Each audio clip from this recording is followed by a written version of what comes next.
Morí por COVID, y Jesús me mostró el libro con los nombres del rapto, y el tuyo podría no estar ahí. Lo que vi sobre quién se salva va a destruir todo lo que creías sobre el arrebatamiento. Mi nombre es Timoteo Arancibia, y durante 52 años caminé sobre esta tierra con el peso de una pregunta que me robaba el sueño cada noche. ¿Seré digno de estar en el rapto cuando Cristo venga por su iglesia? Nací y crecí en Pisco, una ciudad costera del Perú, que muchos conocen por el devastador terremoto de 2007, ese que dejó cicatrices profundas no solo en nuestros edificios, sino en nuestras almas. Desde niño aprendí que la vida es frágil, que en un segundo todo puede cambiar, y quizás por eso siempre tuve esa urgencia en mi espíritu de prepararme para la eternidad. Soy pastor de la Iglesia Cristiana Manantial del Desierto, un nombre que elegimos porque así nos sentíamos, como un pequeño manantial de agua viva en medio del desierto espiritual de nuestro tiempo. Nuestra congregación no es de esas que aparecen en la televisión, ni tenemos un templo imponente con luces de colores y equipos de sonido profesionales. Somos 30, a veces 40 hermanos fieles que nos reunimos en un local alquilado de paredes de ladrillo sin terminar, con sillas plásticas donadas y un techo de calamina que suena como tambores cuando llueve. Pero en ese lugar humilde, hermano que me escuchas, he visto el poder de Dios manifestarse de maneras que muchos megaeventos nunca experimentarán. Durante la semana trabajo como carpintero. Mis manos están llenas de callos y cicatrices de astillas y golpes de martillo. Cada mueble que construyo lo hago pensando que así Cristo trabajó la madera en Nazaret, y eso me llena de una paz indescribable. Mi esposa Débora es maestra en una escuela pública del distrito, y juntos criamos a nuestros 3 hijos, Josué de 23 años, que estudia contabilidad en la Universidad Nacional, Rebeca de 19, que nos ayuda con el ministerio de jóvenes, y el pequeño Samuel de 11 años, nuestro Benjamín, que toca la guitarra en los cultos con una devoción que me hace llorar cada domingo. Vivimos en una casa modesta en el sector de La Pampa de Ocas, uno de los barrios más pobres de Pisco. Nuestro hogar tiene 3 habitaciones pequeñas, un baño que a veces se queda sin agua, y una sala que convertimos en comedor, donde también estudiamos la Biblia en familia cada noche después de cenar. No tenemos auto. Me movilizo en una bicicleta vieja que reparo constantemente, y cuando llueve camino bajo un paraguas roto, que Débora insiste en que cambie, pero que yo mantengo porque fue un regalo de mi padre antes de partir con el Señor. Pero hermano, a pesar de toda esta simplicidad, o quizás precisamente por ella, mi corazón siempre estuvo atormentado por una duda terrible. ¿Era yo suficientemente santo para el arrebatamiento? Predicaba cada domingo sobre la segunda venida de Cristo con pasión. Conocía de memoria cada versículo sobre el rapto. Primera de Tesalonicenses, capítulo 4. Primera de Corintios, capítulo 15. El Evangelio de Mateo, capítulo 24. Enseñaba a mis hermanos que debían estar preparados, que Cristo vendría como ladrón en la noche, que nadie sabía el día ni la hora. Pero en lo secreto de mi habitación, de rodillas sobre el piso de cemento frío en las madrugadas, le suplicaba a Dios con lágrimas: Señor, ¿seré digno? ¿Mi nombre está escrito en tu libro? Ayunaba 2 veces por semana, los martes y los viernes, desde el amanecer hasta las 6 de la tarde. Nadie en la congregación lo sabía, ni siquiera Débora los primeros años, porque Jesús enseñó que el ayuno debe ser en secreto. Oraba durante esas horas pidiendo que el Espíritu Santo me mostrara cualquier pecado oculto en mi corazón, cualquier orgullo disfrazado de humildad, cualquier hipocresía que pudiera descalificarme del reino de los cielos. Leía mi Biblia hasta que las páginas se desgastaban y tenía que pegar las hojas con cinta adhesiva. Mi ejemplar de las Escrituras está lleno de anotaciones, lágrimas secas que mancharon la tinta, y marcas de rodillas en sus bordes porque la colocaba en el suelo mientras oraba postrado. En marzo de 2021, el Perú enfrentaba la segunda ola brutal de COVID-19. Los hospitales colapsaban. Las noticias hablaban de cientos de muertos diarios. Las familias buscaban desesperadamente tanques de oxígeno que costaban fortunas en el mercado negro. El miedo se palpaba en las calles vacías de Pisco. La gente salía solo para lo esencial, con mascarillas dobles y terror en los ojos. Muchas iglesias cerraron sus puertas completamente, trasladando todo a transmisiones por Internet. Pero nuestra pequeña congregación, después de mucha oración, decidió mantener cultos reducidos con todas las medidas de bioseguridad posibles, porque sabíamos que muchos de nuestros hermanos no tenían Internet en sus casas y necesitaban desesperadamente la comunión del pueblo de Dios. Pero mi labor pastoral no terminaba en el templo. Cada semana visitaba a los enfermos de COVID que estaban aislados en sus casas, sin poder recibir visitas de sus familias. Llevaba bolsas con víveres que conseguíamos con ofrendas sacrificiales de la iglesia: arroz, aceite, azúcar, algunas conservas, medicamentos básicos cuando podíamos conseguirlos. Débora me suplicaba que tuviera cuidado, que usara doble mascarilla, que me pusiera guantes, que mantuviera distancia. Yo lo hacía, pero hermano, ¿cómo mantienes distancia de un anciano que está muriendo solo y solo quiere que alguien ore tomándole la mano? ¿Cómo le niegas un abrazo, aunque sea con protección, a una madre que perdió a su hijo y está deshecha en llanto?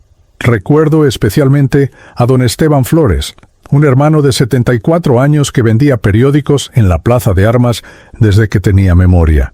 Esteban era viudo, vivía solo en un cuartito de estera en la Pampa de Ocas, a 6 cuadras de mi casa. Cuando enfermó de COVID, su único hijo que vivía en Lima no pudo viajar por la cuarentena estricta. Yo iba cada tarde, dejaba comida en su puerta, oraba con él a través de la ventana. Su voz se fue debilitando día tras día. El último día que lo vi consciente, un martes 12 de marzo, me pidió con lágrimas que no lo dejara morir solo. Entré a su cuarto. Me arrodillé junto a su cama improvisada, tomé su mano caliente por la fiebre y oramos juntos el Salmo 23. Si aunque ande en valle de sombra de muerte, no temeré mal alguno, porque tú estarás conmigo. 3 días después, don Esteban partió con el Señor, y 2 días después de su funeral, al que solo pudimos asistir 5 personas por las restricciones, comencé a sentir los síntomas. Primero fue un cansancio extraño, como si mis huesos se hubieran vuelto de plomo. Luego vino la fiebre, escalofríos que me hacían temblar bajo 3 frazadas en pleno verano costeño. Débora me medía la temperatura cada 2 horas, 38 grados, 39, 40, la tos seca que rasgaba mi garganta. Y finalmente, esa sensación aterradora de no poder llenar completamente los pulmones de aire, como si alguien estuviera sentado sobre mi pecho. Mi esposa quiso llevarme al hospital de inmediato, pero yo resistí los primeros 3 días. Conocíamos las historias: personas que entraban al hospital y nunca salían, familias que no podían despedirse, cuerpos entregados en bolsas selladas sin posibilidad de velorio. Además, sabía que los hospitales estaban saturados, que había listas de espera para camas, que el personal médico estaba exhausto trabajando turnos de 24 horas. No quería ser una carga más para el sistema colapsado, pero principalmente, hermano, tenía miedo de morir sin estar listo, miedo de descubrir en el último momento que mi nombre no estaba en el libro de la vida. Débora se arrodilló junto a nuestra cama aquella noche del 16 de marzo y me dijo algo que nunca olvidaré. Timoteo, durante 25 años te he visto orar de madrugada cuando creías que yo dormía. Te he visto llorar leyendo la Biblia. Te he visto dar nuestro último sol a un hermano necesitado cuando nosotros mismos no teníamos para el pasaje. Te he visto ayunar hasta desmayarte. Si tú no eres digno del cielo, entonces ninguno de nosotros lo es. Confía en la gracia de Dios, no en tu perfección. Sus palabras me quebraron. Lloré como un niño en sus brazos, tosiendo y llorando al mismo tiempo, sintiendo que me ahogaba, física y espiritualmente. Al día siguiente, cuando mi saturación de oxígeno bajó a 84%, no hubo más opción. Josué consiguió un taxi que nos cobrara para llevarme al Hospital San Juan de Dios. Recuerdo ese viaje como si fuera ayer. Las calles desiertas de Pisco, los negocios cerrados con candados, los pocos transeúntes caminando pegados a las paredes como si el virus flotara en el centro de las veredas. Débora iba a mi lado sosteniéndome la mano. Rebeca y Samuel se quedaron en casa llorando. Josué conducía en el asiento delantero, dándome ánimos. Papá, vas a salir de esta. Dios tiene planes contigo todavía. Pero yo, hermano, yo sentía en lo profundo de mi espíritu que mi tiempo en esta tierra estaba llegando a su fin, y lo único que podía hacer era orar en silencio, una y otra vez. Señor Jesús, si no soy digno del rapto, al menos ten misericordia de mi alma. Y por favor, cuida de mis ovejas, cuida de Débora, de mis hijos, de los hermanos de la iglesia. No permitas que se pierdan por mi falta. Llegamos al Hospital San Juan de Dios pasadas las 10 de la mañana de aquel 17 de marzo. La escena en la entrada de emergencias era algo que jamás podré borrar de mi memoria, aunque ahora esté de regreso en este cuerpo. Había decenas de personas esperando afuera, algunas en sillas de ruedas, otras recostadas en camillas improvisadas, muchas simplemente sentadas en el suelo con tanques de oxígeno portátiles, que sus familias habían conseguido quién sabe cómo. El sonido de las toses era ensordecedor, como un coro macabro de muerte que resonaba entre las paredes del hospital. Enfermeras y médicos corrían de un lado a otro con trajes de bioseguridad completos. Parecían astronautas en una misión imposible, y sus rostros detrás de las caretas mostraban un agotamiento que iba más allá de lo físico. Débora tuvo que quedarse afuera. Las reglas eran estrictas. Ningún acompañante podía ingresar al área de COVID. Nos despedimos en la puerta de triaje, y recuerdo que ella intentó ser fuerte, pero las lágrimas traicionaban su valentía. Me tomó el rostro con ambas manos, me miró a los ojos con esa intensidad que solo 25 años de matrimonio pueden crear, y me dijo: «Te amo, Timoteo Arancibia. Nos vemos pronto, aquí o en el cielo». Yo solo pude asentir porque el esfuerzo de hablar me quitaba el poco aire que podía tomar. Un enfermero joven, no tendría más de 25 años, me ayudó a caminar hacia el interior del hospital mientras Débora se quedaba parada en la acera con su mascarilla empapada de lágrimas, despidiéndose con la mano de su esposo sin saber si era la última vez que me vería con vida. El proceso de admisión fue caótico. Me tomaron la presión, la temperatura, la saturación de oxígeno que había bajado ya a 82%. Una doctora de mediana edad, con ojeras profundas que hablaban de noches sin dormir, me examinó rápidamente y sentenció: «Neumonía bilateral severa. Necesita hospitalización urgente». Pero entonces vino la noticia que ya esperaba. No había camas disponibles en el área de hospitalización COVID. Había una lista de espera de más de 40 pacientes. No había camas en cuidados intensivos. No había ventiladores mecánicos disponibles. Lo único que podían hacer era ubicarme en una camilla en el pasillo del área de emergencias, colocarme oxígeno por mascarilla y esperar a que se desocupara algún espacio. Me llevaron a un pasillo largo y angosto donde había camillas pegadas unas a otras, separadas apenas por 1 metro de distancia. A mi derecha había un hombre de unos 60 años que respiraba con dificultad aterradora. Cada inhalación sonaba como un estertor de muerte. A mi izquierda, una mujer joven, quizás de 30 años, estaba inconsciente con un ventilador manual que un familiar operaba sin descanso, apretando esa bolsa de plástico cada pocos segundos para forzar aire a sus pulmones. El olor era indescribible, hermano. Una mezcla de desinfectante, sudor, enfermedad y miedo. Sí, el miedo tiene olor, y ese día lo percibí con cada respiración dolorosa que daba. Me colocaron una mascarilla de oxígeno que cubría mi nariz y boca. El flujo de oxígeno ayudaba, pero no era suficiente. Sentía como si estuviera respirando a través de una pajilla delgada. Nunca llenaba completamente mis pulmones.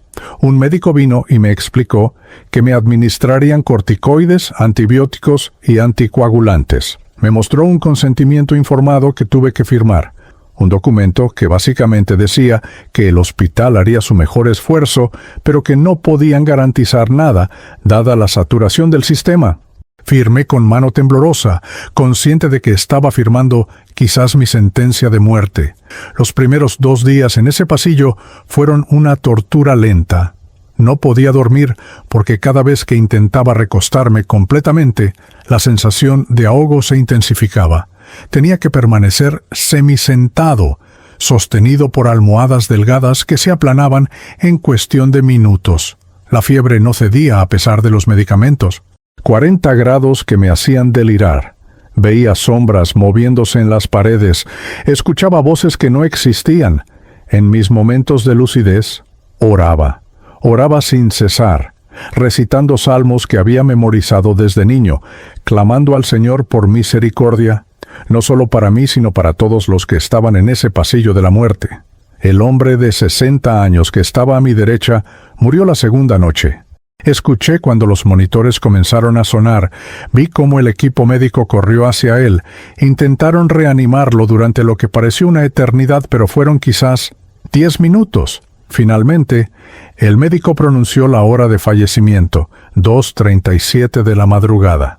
Cubrieron su cuerpo con una sábana y lo retiraron en una camilla. A los 20 minutos trajeron a otro paciente para ocupar ese espacio. La rotación de la muerte era mecánica, eficiente, desgarradora. Me pregunté cuántas horas faltaban para que yo fuera el próximo cuerpo cubierto con una sábana blanca. Débora no podía visitarme, pero me llamaba 3 veces al día al teléfono celular que los enfermeros amablemente me permitían usar durante 5 minutos cada vez. Escuchar su voz era mi único consuelo. Ella me contaba cómo Josué, Rebeca y Samuel oraban sin cesar en casa. Me decía que la iglesia entera había establecido una cadena de oración 24 horas, turnándose los hermanos para interceder por mi vida. Doña Carmela Quispe, una hermana de 78 años que limpiaba el templo cada semana con devoción silenciosa, había declarado ayuno total hasta que yo saliera del hospital. La hermana Lidia Mendoza y su esposo Augusto habían organizado vigilias nocturnas. Todo esto me conmovía profundamente, pero también aumentaba mi sentimiento de indignidad. ¿Por qué toda esta gente oraba por mí? ¿Qué había hecho yo para merecer tal amor? Al tercer día mi condición empeoró drásticamente. Mi saturación de oxígeno bajó a 75% a pesar del oxígeno suplementario. Los médicos decidieron que necesitaba intubación urgente. La doctora Inés Maldonado, una mujer de unos 40 años con una mirada seria pero no desprovista de compasión, me explicó el procedimiento. Me dijo con honestidad brutal que muchos pacientes que eran intubados no volvían a despertar, que el ventilador mecánico era una medida extrema pero necesaria. Me preguntó si tenía algún mensaje para mi familia en caso de que las cosas no salieran bien. Le pedí que llamara a Débora. Fueron los 5 minutos más difíciles de mi vida. Escuchar la voz de mi esposa quebrándose mientras le decía que me iban a intubar. Escuchar a mis 3 hijos llorando en el fondo, diciéndome que me amaban, que no me rindiera, que luchara por volver con ellos. Josué, mi primogénito, tomó el teléfono y me dijo algo que me destrozó. «Papá, todavía necesito que me enseñes muchas cosas. Todavía no sé cómo ser el hombre que tú eres. No te vayas todavía, por favor». Rebeca sollozaba que me extrañaba, que el pequeño Samuel no dejaba de preguntar cuándo volvería papá. Y mi Benjamín, con su voz de niño asustado, me suplicó: «Papi, regresa pronto, tengo miedo sin ti». Tuve que cortar la llamada porque no podía hablar más. Las lágrimas y la falta de aire me ahogaban. Le devolví el teléfono a la enfermera y le pedí un último favor antes de la intubación. Quería orar. Me dejaron 5 minutos a solas. Bueno, tan a solas como se puede estar en un pasillo lleno de enfermos moribundos. Cerré los ojos y hablé con Dios como nunca antes lo había hecho. No fue una oración teológicamente elaborada ni llena de citas bíblicas. Fue la oración desesperada de un hombre que enfrenta la muerte. «Señor Jesús», comencé con voz entrecortada, No sé si soy digno de estar en tu presencia. He predicado tu palabra durante 20 años, pero conozco mis fallas. Conozco mi orgullo disfrazado de humildad. Conozco las veces que juzgué a otros en mi corazón. Conozco los pecados secretos que nadie más conoce, pero que tú ves claramente. Si voy a morir hoy, si este es mi último aliento en esta tierra, solo te pido 3 cosas. Primero, ten misericordia de mi alma. Cúbreme con tu sangre preciosa, porque sé que mi justicia es como trapos de inmundicia delante de ti. Segundo, cuida de Débora. Ella ha sido una esposa fiel, una mujer virtuosa que merece un esposo mejor que yo. Protégela, provee para ella, consuélala en su dolor. Tercero, y esto es lo más importante, Señor, no permitas que mis ovejas se dispersen. Los hermanos de la iglesia Manantial del Desierto son tu rebaño, no el mío. Por favor, levanta a alguien que los pastoree con amor verdadero. No permitas que se enfríen, no permitas que se pierdan. Salva a doña Carmela, a don Marcos Villanueva, a la hermana Lidia y a todos los que han puesto su fe en ti. Si no soy digno del rapto, al menos que ellos lo sean. Amén. Vinieron por mí minutos después, me trasladaron a una sala de procedimientos donde me esperaba un equipo completo. La doctora Maldonado me explicó que me administrarían sedación, que perdería la conciencia y que cuando despertara, si despertaba, estaría conectado a un ventilador mecánico. Le pregunté si podía tener mi Biblia conmigo. Esa Biblia desgastada que Débora había dejado en mi bolsa de pertenencias. Una enfermera la trajo y la colocó sobre mi pecho. Toqué su cubierta gastada. Sentí las páginas marcadas por años de estudio y lágrimas, y encontré un extraño consuelo en ese objeto que había sido mi compañero fiel durante décadas. Comenzaron a administrar los medicamentos. Sentí como una frialdad subía por mi brazo desde la vía intravenosa. La doctora Maldonado me dijo que contara hacia atrás desde 10. Comencé. 10, 9, 8.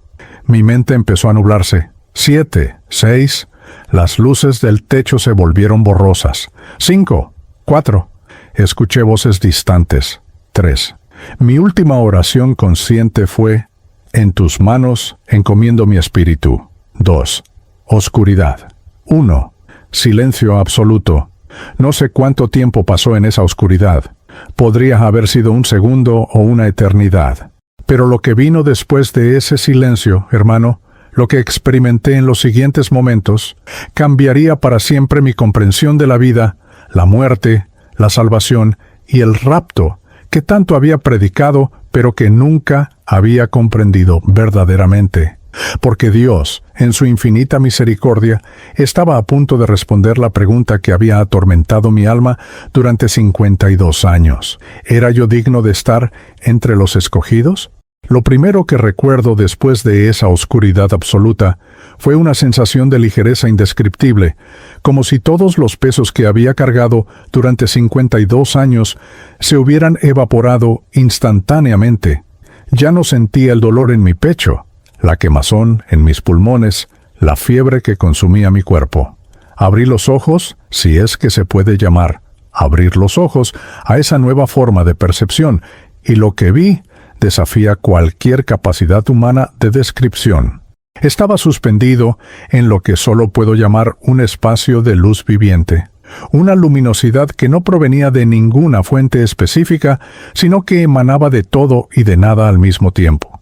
Miré hacia abajo y vi mi cuerpo físico tendido en esa camilla del Hospital San Juan de Dios. Vi a la doctora Inés Maldonado y su equipo trabajando sobre ese cuerpo que ya no era yo, insertando el tubo en la tráquea, conectando cables y monitores. Los observaba desde arriba, desde una perspectiva imposible, sintiendo una extraña desconexión emocional de esa escena que debería haberme aterrorizado. Pero no sentía miedo, solo una paz profunda y una curiosidad creciente sobre qué vendría después. Entonces, sin transición alguna, sin movimiento a través del espacio como lo conocemos, simplemente estaba en otro lugar. No viajé, no me moví, Simplemente dejé de estar en el hospital y comencé a estar en un lugar que mi mente apenas podía procesar. Era como si todas las descripciones que había leído en el libro de Apocalipsis, en el libro de Ezequiel, en las visiones de los profetas, fueran apenas sombras pálidas de la realidad que ahora experimentaba.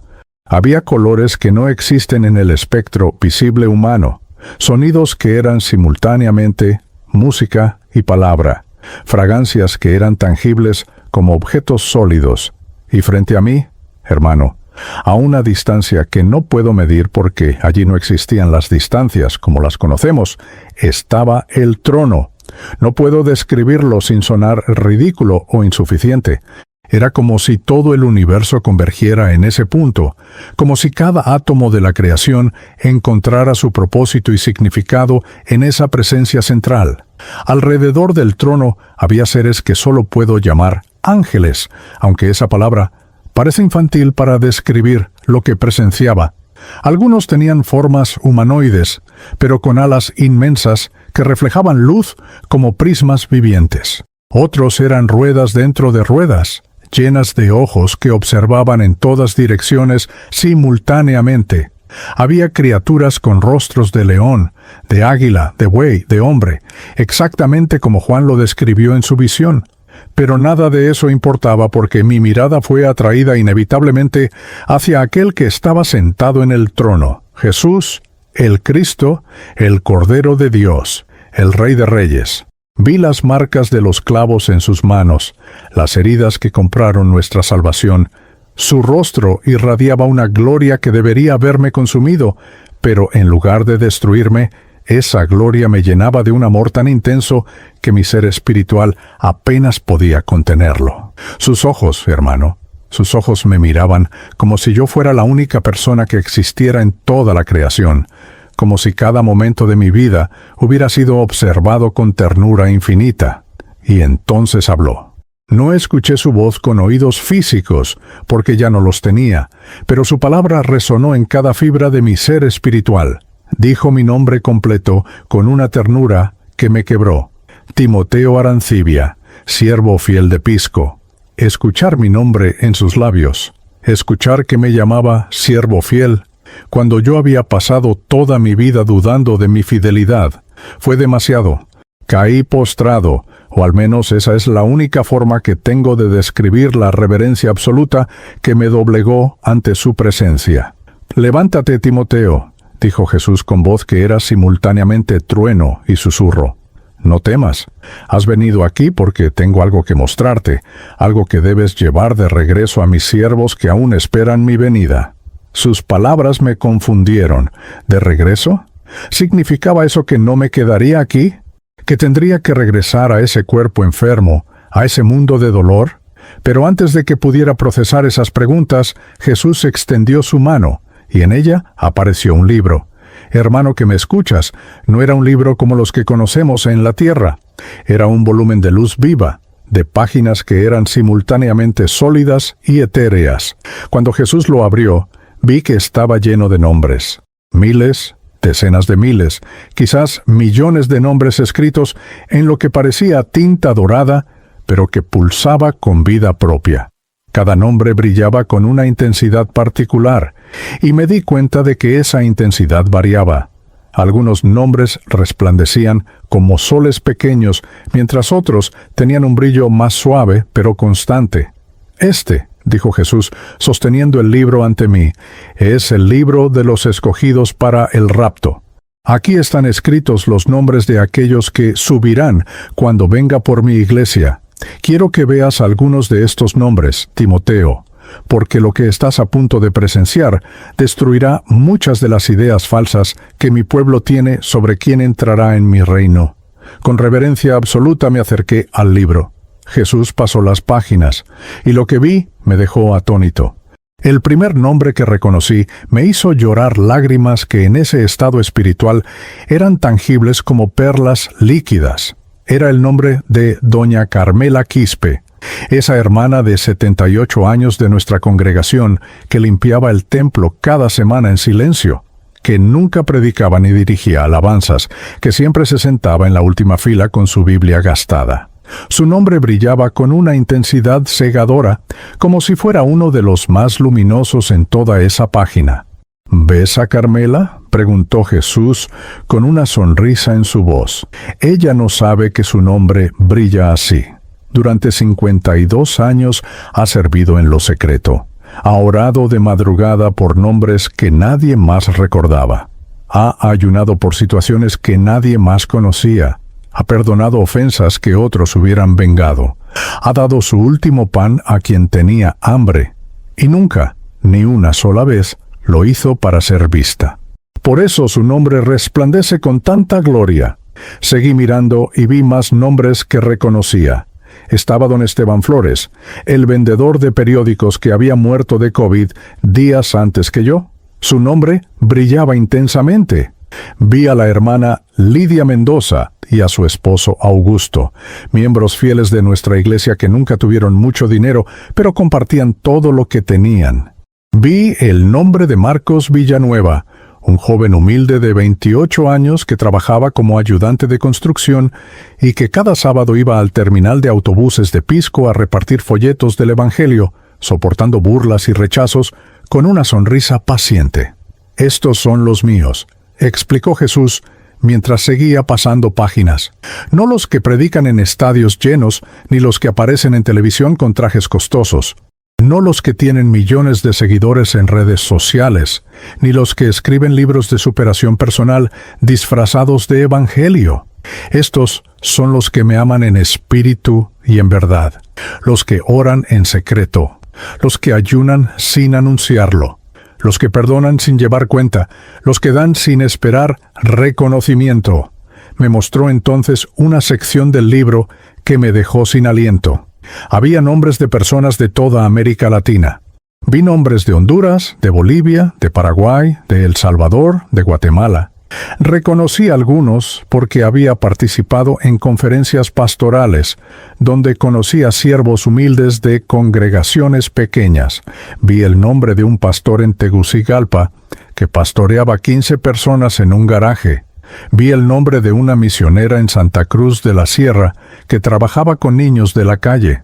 Vi nombres de intercesores que nadie conocía, de evangelistas que nunca aparecieron en plataformas, de maestros de escuela dominical que enseñaban con amor a puñados de niños en barrios olvidados. ¿Y los pastores de las megaiglesias? Me atreví a preguntar, ¿los que llenan estadios y tienen programas de televisión? Jesús me miró con una tristeza profunda. Algunos están aquí, Timoteo. Algunos que, a pesar de la fama y el dinero, mantuvieron sus corazones humildes ante mí, pero son pocos, muy pocos, porque es más difícil para un rico entrar en el reino de los cielos que para un camello pasar por el ojo de una aguja. La prosperidad ha corrompido a muchos de mis siervos. Han cambiado mi evangelio por mensajes de superación personal. Han convertido mi casa en negocio. Han buscado la gloria de los hombres en lugar de mi gloria. Me mostró entonces algo que me destrozó. Pasó a otra sección del libro y dijo, «Estos nombres están escritos pero con tinta que se desvanece. Son aquellos que comenzaron bien, pero están en peligro de perderse. Mira, vi nombres que reconocía, pastores que había admirado, líderes que había respetado. Sus nombres estaban allí, pero la tinta dorada se veía opaca, casi transparente, como si estuviera a punto de desaparecer completamente. Estos tuvieron mi llamado», explicó Jesús con voz quebrantada, «pero amaron más el dinero que mi reino, amaron más la fama que la cruz, amaron más la comodidad que el sacrificio. Si no se arrepienten, sus nombres serán borrados completamente. Pero hay esperanza», continuó, y su rostro se iluminó nuevamente. «Hasta el último momento hay esperanza de arrepentimiento verdadero. Yo no deseo que ninguno se pierda, sino que todos procedan al arrepentimiento». Cerró el libro por un momento y me miró directamente. «Timoteo, ¿entiendes ahora por qué te he traído aquí? ¿Comprendes por qué debes regresar?» Asentí lentamente, comenzando a comprender el peso de lo que estaba presenciando. «¿Quieres que les diga?» murmuré. «¿Quieres que les cuente lo que he visto? Que les diga quiénes realmente están en el libro, exactamente confirmó Jesús. Durante años has preguntado si eras digno del rapto. Has ayunado, orado, llorado, suplicado por una respuesta. Y aquí está tu respuesta, Timoteo. No se trata de tu dignidad, se trata de mi gracia. Tu nombre está en este libro no porque seas perfecto, sino porque me has amado con sinceridad, porque has servido en lo secreto, porque has preferido la humildad a la fama, porque has cuidado de mis ovejas pequeñas cuando nadie más lo hacía. Entonces abrió el libro nuevamente y me mostró mi propio nombre, Timoteo Arancibia. Estaba allí, brillando con una luz dorada constante. No era el nombre más brillante del libro. Había muchos que resplandecían más que el mío, pero estaba allí, firme, claro, indeleble. Ver mi nombre en ese libro fue el momento más sublime y humillante de toda mi existencia. Caí nuevamente postrado ante el trono, sollozando con una gratitud que trascendía cualquier emoción humana. Jesús me permitió permanecer postrado ante su presencia por un tiempo que no puedo medir, porque en ese lugar la eternidad y el instante parecían ser la misma cosa. Cuando finalmente me incorporé, sentí que algo fundamental había cambiado en mi comprensión de todo lo que había predicado durante 20 años. El Señor sostenía aún el libro de los escogidos entre sus manos marcadas por los clavos, y había en su rostro una mezcla de gozo y urgencia que no había visto antes. Timoteo, dijo con voz que contenía tanto amor como solemnidad, ahora quiero mostrarte algo más específico. Quiero que veas los nombres de aquellos que tú mismo bautizaste, aquellos a quienes serviste pensando que quizás no estaba siendo suficientemente efectivo como pastor. Pasó las páginas del libro con deliberación, deteniéndose en ciertas secciones, y lo que vi me dejó completamente deshecho. El primer nombre que me mostró brillaba con una intensidad que casi me cegaba espiritualmente. Era Filomena Gutiérrez. Hermano que me escuchas, déjame contarte sobre Filomena. Es una hermana de 80 años que vive en un cuartito de adobe en las afueras de Pisco, en una zona tan pobre que ni siquiera tiene nombre oficial en los mapas. Filomena nunca aprendió a leer ni escribir. Quedó viuda hace 30 años cuando su esposo murió en un accidente de pesca. No tiene hijos. Vive de una pensión miserable del Estado que apenas le alcanza para comer una vez al día. Pero cada sábado, sin falta, Filomena caminaba 40 minutos desde su casa hasta nuestro templo, llegaba 2 horas antes del culto y limpiaba cada rincón de ese local con una devoción que me hacía sentir indigno. Barría el piso de cemento hasta que brillaba, quitaba cada telaraña del techo, acomodaba las sillas plásticas en filas perfectas, limpiaba los vidrios, aunque estuvieran ya limpios.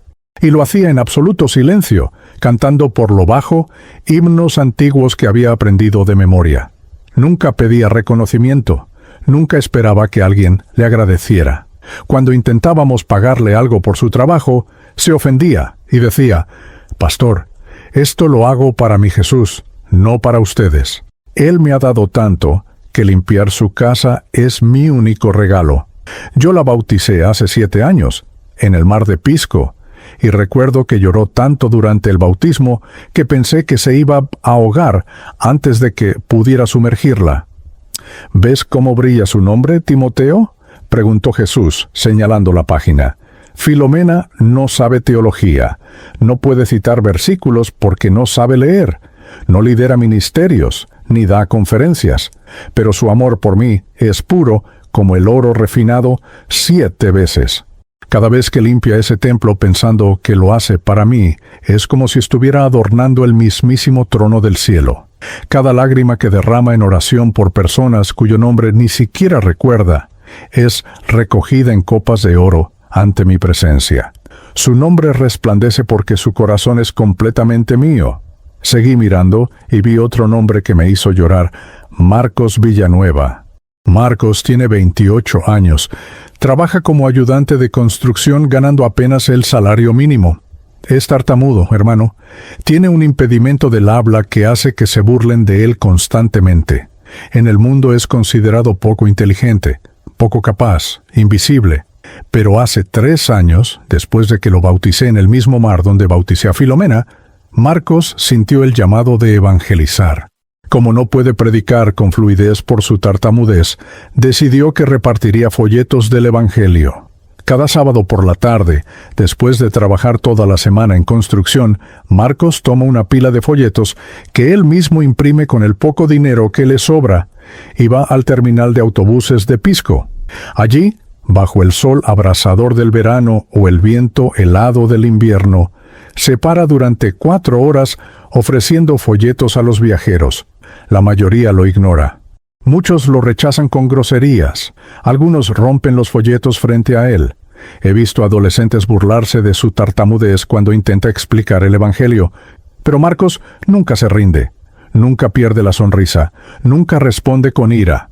«Mira su nombre, Timoteo», dijo Jesús, y vi que el nombre de Marcos Villanueva brillaba casi tanto como el de Filomena. Los hombres lo desprecian por su forma de hablar, pero yo veo su corazón.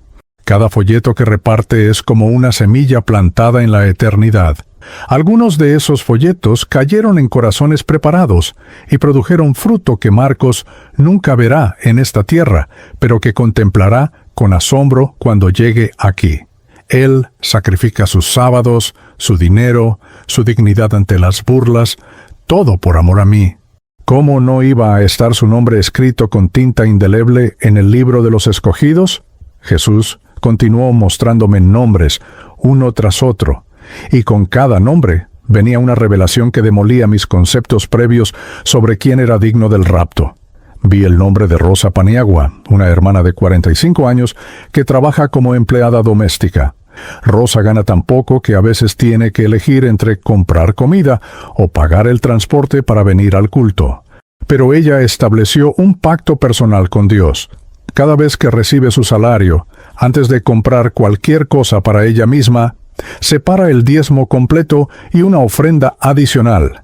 He visto a Rosa llegar al templo con los zapatos rotos, con el mismo vestido remendado 3 veces, pero siempre trae su sobre con el diezmo completo. Rosa entiende algo que muchos cristianos ricos nunca comprenderán. Explicó Jesús: el dar no se mide por la cantidad, sino por el sacrificio. Aquella viuda que echó 2 blancas en el templo dio más que todos los ricos, porque ellos dieron de lo que les sobraba. Pero ella dio todo lo que tenía para vivir. Rosa hace lo mismo. Su ofrenda de 20 soles vale más ante mi Padre que las ofrendas de $1,000 de aquellos que dan solo para ser vistos o para obtener bendiciones materiales. Entonces, Jesús me mostró algo que cambió completamente mi perspectiva sobre el ministerio pastoral. Paso a una sección del libro donde vi nombres que no reconocí de inmediato, pero que cuando Jesús los señaló, recordé con claridad sorprendente. Eran personas que habían asistido a nuestra iglesia solo por temporadas cortas, algunas solo por meses, antes de mudarse a otras ciudades o incluso a otros países. Yo había pensado que mi ministerio con ellos había sido insignificante, que quizás no había impactado sus vidas de manera duradera. ¿Ves este nombre?, preguntó Jesús señalando uno específico: Patricia Solórzano.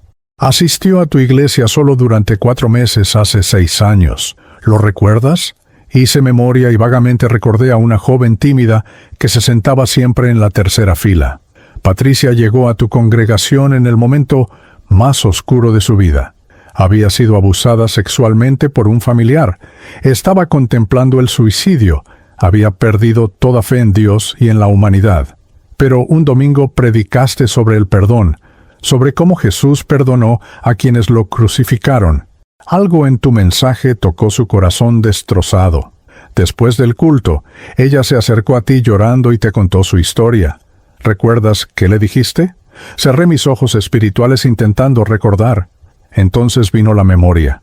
Le dije que su dolor no había sido en vano, que Dios había llorado con ella cada momento de su sufrimiento, que el abuso que sufrió no la descalificaba del amor de Dios, que Jesús había venido precisamente para sanar a los quebrantados de corazón. Oré con ella durante 1 hora después de que todos se habían ido del templo. Le di mi número de teléfono y le dije que me llamara día o noche si sentía que no podía seguir adelante.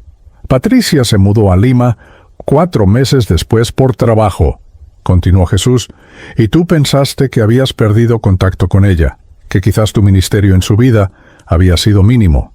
Pero Timoteo, aquellas palabras que le dijiste, aquella oración que hiciste con ella, salvó su vida literal y eternamente. Ella está ahora en Lima pastoreando un ministerio de restauración para mujeres abusadas. Ha llevado a más de 50 mujeres a los pies de la cruz. Y su nombre, míralo. Está escrito aquí con letras de fuego porque ella tomó su dolor y lo transformó en un ministerio de sanidad para otras. Las lágrimas espirituales corrían por mi rostro sin cesar. Jesús me mostró nombre tras nombre de personas cuyas vidas había tocado sin siquiera darme cuenta. Un joven que escuchó un sermón mío sobre la integridad y decidió no aceptar un soborno en su trabajo, lo cual eventualmente lo llevó a un puesto de liderazgo donde ahora influencia a cientos con principios cristianos. Una niña que asistía a la escuela dominical que yo enseñaba hace 15 años, que ahora es misionera en la selva peruana, llevando el evangelio a comunidades indígenas. Un hombre que oí orar una vez en un culto de madrugada y que al escuchar mi transparencia sobre mis propias luchas, decidió ser honesto sobre su adicción y buscar ayuda. ¿Entiendes ahora, Timoteo?, preguntó Jesús, cerrando parcialmente el libro. Tú has pasado toda tu vida preguntándote si eras efectivo como pastor, si estabas haciendo suficiente, si eras digno de tu llamado. Pero la efectividad en mi reino no se mide por el tamaño de las congregaciones ni por la cantidad de programas. Se mide por la fidelidad en lo poco, por el amor genuino a mis ovejas, por la humildad para servir sin esperar reconocimiento. Entonces el Señor abrió el libro en otra sección, y su rostro se volvió serio. Ahora necesito mostrarte algo difícil, algo que debes comunicar aunque te traiga oposición y críticas. Vi nombres escritos con tinta que se desvanecía, nombres que estaban allí, pero que parecían estar borrándose lentamente. Estos son pastores y líderes que comenzaron bien, pero que se han desviado. Han construido imperios en lugar de iglesias. Han convertido el evangelio en un producto de mercadeo. Predican prosperidad, pero no santidad. Prometen bendiciones, pero no enseñan sobre la cruz. Me mostró nombres específicos, algunos de líderes muy conocidos en América Latina, pastores con megaiglesias, con programas de televisión, con libros de superación personal. No te daré sus nombres completos para que los compartas, dijo Jesús, porque aún hay tiempo para que se arrepientan. Pero sí quiero que anuncies esto. Muchos de los que se sientan en primeras filas y que son aplaudidos por multitudes no están en el libro del rapto. Y muchos de los que limpian baños en silencio, de los que reparten folletos soportando burlas, de los que oran de madrugada sin que nadie lo sepa, brillan aquí como estrellas en el firmamento. Jesús cerró finalmente el libro de los escogidos y lo sostuvo contra su pecho con una ternura que me recordó a cómo un padre abraza a su hijo más preciado. Me miró directamente a los ojos y en su rostro vi algo que nunca esperé ver: lágrimas. El Rey de Reyes, el Señor de Señores, el Creador del universo, lloraba. Y comprendí en ese instante que esas lágrimas eran por aquellos cuyos nombres se estaban borrando del libro, por aquellos que habían elegido el camino ancho en lugar del camino estrecho, por aquellos que en el último día dirían: Señor, Señor, y él tendría que responder: nunca os conocí. Timoteo Arancibia, dijo con voz que temblaba de emoción contenida, ha llegado el momento de que regreses. Tu misión no ha terminado en la tierra. De hecho, apenas está comenzando. Debes volver y transmitir todo lo que has visto aquí. Debes decirles a mis siervos que se preparen, porque mi venida está más cerca de lo que piensan. El rapto no es una doctrina para debatir en seminarios teológicos. Es una realidad inminente que sucederá en esta generación. Sus palabras siguientes me atravesaron como una espada de doble filo. Diles que se preparen con 3 cosas específicas. Timoteo, primero, con ayuno genuino. no el ayuno que se hace para manipular mi voluntad o para obtener bendiciones materiales, sino el ayuno que quebranta la carne y abre los oídos espirituales. Segundo, con oración constante. No oraciones repetitivas y vacías, sino conversaciones íntimas conmigo donde se desnuda el alma. Y tercero, y esto es lo más importante, con amor práctico al hermano. Porque en el día del juicio no les preguntaré cuántos versículos memorizaron o cuántos cultos asistieron. Les preguntaré, ¿diste de comer al hambriento? ¿Visitaste al enfermo? ¿Vestiste al desnudo? ¿Perdonaste a quien te ofendió? ¿Cuándo, Señor? Me atreví a preguntar con voz temblorosa. ¿Cuándo vendrás por tu iglesia? Jesús sonrió, pero no respondió con una fecha específica. En lugar de eso, dijo, «Nadie sabe el día ni la hora, ni siquiera los ángeles del cielo, solo mi Padre. Pero puedo decirte esto, será antes de que termine la década de los años 2020.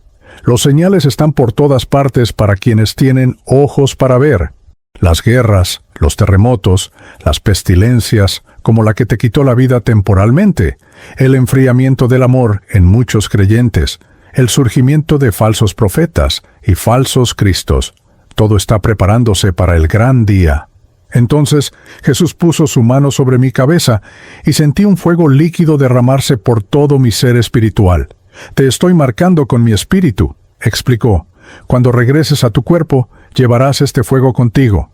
Algunos te creerán, muchos te rechazarán. Algunos dirán que estás loco, que fue solo un sueño inducido por la falta de oxígeno. Pero tú sabrás la verdad, y aquellos que tienen oídos para oír reconocerán mi voz en tu testimonio». La transición de regreso fue instantánea y brutal.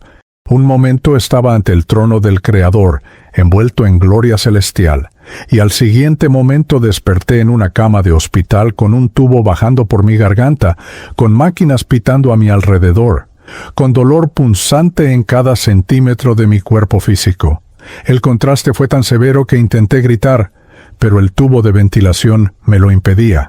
Abrí los ojos y vi luces fluorescentes del techo. Escuché voces distantes. Sentí manos tocándome. «¡Está despierto!», escuché que alguien gritaba. «Llamen a la doctora Maldonado. El paciente Arancibia está despierto». Había confusión a mi alrededor. Enfermeras corriendo, monitores siendo ajustados. Intenté mover mis manos, pero estaban atadas a los rieles de la cama.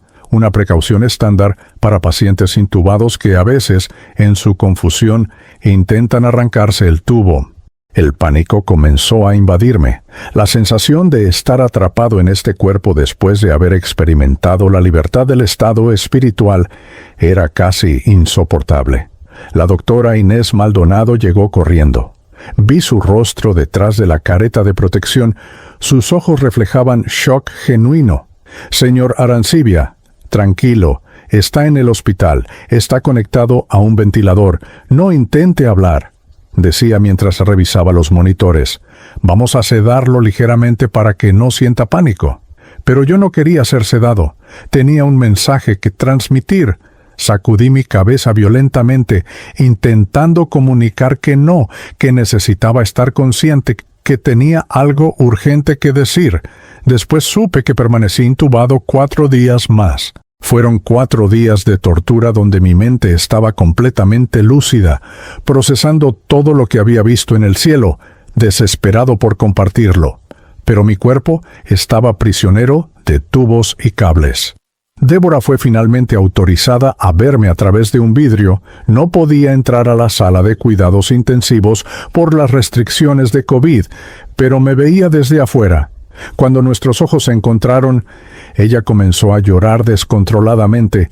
Yo intentaba sonreír con los ojos, intentaba comunicarle que estaba bien, que tenía algo maravilloso que contarle. Finalmente, el día 11 después de mi muerte clínica, los médicos determinaron que mi condición había mejorado lo suficiente para extubar. La doctora Maldonado, quien en ese momento todavía se identificaba como atea, vino a mi cama con su equipo.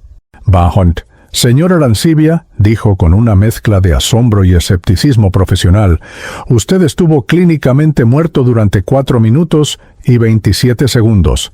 No teníamos esperanza de que sobreviviera, mucho menos de que recuperara sus funciones cerebrales completamente. Esto es médicamente inexplicable. El proceso de extubación fue doloroso, pero lo soporté con paciencia, sabiendo que cada segundo me acercaba a poder hablar, a poder cumplir la misión que Cristo me había encomendado. Cuando finalmente retiraron el tubo, tosí violentamente. Sentí como si hubiera tragado vidrio molido. Una enfermera me ofreció agua con una pajilla. Bebí despacio. Sentía la garganta destrozada. Y entonces, con voz ronca, que apenas era un susurro, pronuncié mis primeras palabras después de regresar del cielo. Tengo un mensaje del Señor. La doctora Maldonado me miró con una mezcla de compasión y preocupación. Probablemente pensó que estaba delirando, que el trauma de la enfermedad y la sedación habían afectado mi mente, pero yo sabía la verdad.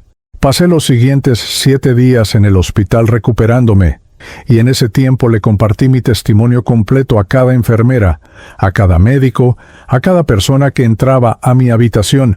Algunos me escuchaban con cortesía profesional, pero con obvio escepticismo. Otros, especialmente aquellos que eran creyentes, lloraban mientras escuchaban mi relato. La doctora Maldonado vino a visitarme el día antes de mi alta médica. Se sentó en la silla junto a mi cama, algo que nunca había hecho antes. Siempre había mantenido distancia profesional. Señora Arancibia, comenzó con voz cuidadosa, he sido médica durante 18 años.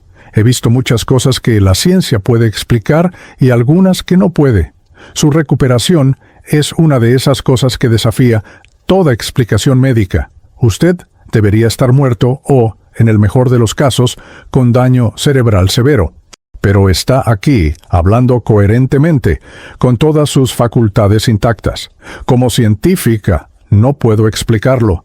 Como ser humano, se detuvo y vi lágrimas formándose en sus ojos. Como ser humano, estoy empezando a pensar que quizás hay cosas más allá de lo que vemos en los microscopios. Le tomé la mano a través de mi guante y le dije, doctora Maldonado, Dios la puso en mi camino no solo para que me tratara médicamente, sino para que escuchara este testimonio. Usted dice que es atea, pero su corazón está buscando verdad. No fue coincidencia que usted fuera la doctora asignada a mi caso. Ella retiró su mano suavemente, incómoda con la intimidad del momento. Pero vi que mis palabras habían tocado algo profundo en ella. Cuando finalmente me dieron el alta el 30 de marzo de 2021, Débora y mis 3 hijos estaban esperándome afuera del hospital. El reencuentro fue algo que no puedo describir sin llorar incluso ahora. 4 años después, Débora me abrazó tan fuerte que pensé que me rompería las costillas todavía débiles. Josué, mi hijo mayor, que siempre había sido estoico, sollozaba como un niño pequeño. Rebeca no podía dejar de decir, «Gracias, Jesús», una y otra vez. Y el pequeño Samuel, mi Benjamín, se aferró a mi pierna y declaró, «Ya no te voy a dejar ir nunca, papi». En el taxi de regreso a casa, les conté todo. Les hablé del trono, de Jesús, del libro de los escogidos, de los nombres que había visto. Josué, siempre el analítico, me preguntó, «Papá, ¿viste nuestros nombres en el libro?» Lo miré a los ojos y le respondí con total honestidad. «Hijo, Jesús me mostró solo algunos nombres específicos con propósitos de enseñanza. No vi los suyos, pero eso no significa nada. Lo que sí puedo decirles es esto. Si siguen amando a Dios con sinceridad, si sirven en humildad, si oran en secreto y dan sin esperar reconocimiento, sus nombres estarán allí». La noticia de mi regreso se esparció por Pisco como fuego en paja seca. El pequeño pastor de la iglesia humilde que había muerto de COVID y regresado 11 días después. La gente comenzó a llamar a nuestra casa, a tocar la puerta, queriendo escuchar el testimonio de primera mano. Yo estaba todavía débil, necesitaba oxígeno suplementario algunas horas del día, pero la urgencia del mensaje que portaba era más fuerte que mi debilidad física. El primer domingo después de mi alta, exactamente 2 semanas después de haber sido declarado clínicamente muerto, regresé al templo de la iglesia Manantial del Desierto. Esperaba encontrar nuestra congregación habitual de 30 a 40 personas. En lugar de eso, había más de 200 personas apretujadas en ese local que apenas cabía 70. La noticia había atraído a curiosos, a escépticos, a creyentes de otras iglesias, a periodistas locales. El pequeño espacio estaba tan lleno que la gente se desbordaba hacia la calle. Me paré frente a ese mar de rostros, mi cuerpo todavía débil, mi voz todavía ronca, pero mi espíritu ardiendo con el fuego que Jesús había puesto en mí. Débora estaba en la primera fila sosteniendo mi Biblia gastada, esa misma Biblia que había estado sobre mi pecho cuando fui intubado. Comencé a hablar, y hermano, las palabras fluyeron como un río que había sido reprimido por una presa que, finalmente, se rompió. Les conté todo, sin omitir detalles. Les hablé de doña Carmela Quispe y cómo su nombre brillaba en el libro. Carmela estaba allí, sentada en su lugar habitual en la última fila. Y cuando mencioné su nombre y describí lo que había visto, ella rompió en llanto tan profundo que tuvieron que ayudarla a salir para que tomara aire. Les hablé de Marcos Villanueva, el tartamudo evangelista de folletos, y él también lloró al escuchar que Jesús valoraba su servicio humilde. Les hablé de Filomena Gutiérrez, la analfabeta que limpiaba el templo, y su rostro arrugado se iluminó con una alegría que parecía rejuvenecerla 30 años. Pero también compartí las advertencias. Les dije que muchos líderes famosos no estaban en el libro, que la prosperidad había corrompido el Evangelio, que el rapto estaba más cerca de lo que pensaban. Jesús me dijo que se preparen con 3 cosas. Proclamé con voz que ganaba fuerza a medida que hablaba. Y bast, ayuno genuino que quebranta la carne, oración constante que abre los oídos espirituales, y amor práctico al hermano que se demuestra en acciones, no solo en palabras. Establecí inmediatamente 3 cultos semanales de oración y ayuno, martes, jueves y sábados, de 5 a 7 de la mañana. Pensé que quizás vendrían 10 personas fieles. El primer martes llegaron 63 personas. Gente que nunca había asistido a nuestra iglesia, personas de otras congregaciones que habían escuchado el testimonio, incluso algunos que no eran creyentes, pero que sentían curiosidad por lo sobrenatural. Y así comenzó un avivamiento en nuestra pequeña iglesia de Pisco que continúa hasta el día de hoy. En estos 4 años desde mi regreso, he visto cosas que confirman todo lo que presencié en el cielo. Doña Carmela Quispe partió con el Señor hace 2 años, a los 80 años de edad. Hermano, cuando murió, tenía una sonrisa en su rostro que parecía iluminada desde adentro. Sus últimas palabras fueron: «Ya veo la luz, ya veo a Jesús». Don Esteban Flores, cuyo nombre también vi en el libro, había muerto antes que yo, pero su hijo me contó que en sus últimos momentos conscientes, Esteban levantó las manos hacia el techo de su cuarto y gritó: «Aquí estoy, Señor», con una paz que transformó el dolor de su familia en gozo. Hace 6 meses, Filomena Gutiérrez tuvo un derrame cerebral. Los médicos dijeron que no pasaría la noche. Fui a visitarla al hospital y, aunque estaba inconsciente, me arrodillé junto a su cama y le susurré al oído: «Hermana Filomena, vi tu nombre en el libro del rapto. Brilla más que las estrellas. Cuando despiertes allá, salúdame al Señor». Ella murió esa noche, y la enfermera que estaba de turno me llamó llorando para decirme que justo antes de partir, Filomena abrió los ojos, sonrió mirando hacia arriba y dijo claramente: ¡Qué hermoso! Y ahora, hermano que me escuchas en este momento, tú que has tenido la paciencia de seguir mi testimonio hasta el final, necesito que entiendas algo crucial. Este mensaje no es solo información, es una advertencia amorosa y una invitación urgente. Tu nombre puede estar en ese libro de los escogidos que vi en las manos de Jesús. No importa si eres pastor de una mega iglesia o si limpias paños en silencio. No importa si predicas ante miles o si repartes folletos soportando burlas. No importa si tienes títulos teológicos o si apenas sabes leer. Lo que importa es esto: ¿amas a Jesús con sinceridad? ¿Sirves en humildad? ¿Oras en secreto? ¿Ayunas quebrantando tu carne? ¿Das sin esperar reconocimiento? ¿Perdonas de corazón? El rapto está más cerca de lo que piensas. No es una doctrina para debatir. Es una realidad que sucederá en cualquier momento. Jesús me dijo que sería antes del fin de esta década. Eso significa que podría ser hoy, mañana, el próximo año. ¿Estás preparado? ¿Está tu nombre escrito con tinta indeleble o se está desvaneciendo por el amor al mundo? Te ruego, hermano, que no ignores este llamado. Establece ayuno regular. Desarrolla una vida de oración constante. Practica amor genuino a los hermanos. Busca la santidad sin la cual nadie verá al Señor. Y hazlo ahora, porque el tiempo se está acabando. Yo morí y regresé para transmitir este mensaje. No desperdicies esta advertencia amorosa del Rey de Reyes. El tiempo es ahora. Prepárate, porque Cristo viene pronto. Y cuando venga, hermano, cuando suene esa trompeta final, quiero que estés entre aquellos cuyos nombres brillan en el libro de los escogidos. Nos veremos allá en la presencia del Cordero, que fue inmolado. Prepárate. El rapto está más cerca de lo que todos piensan.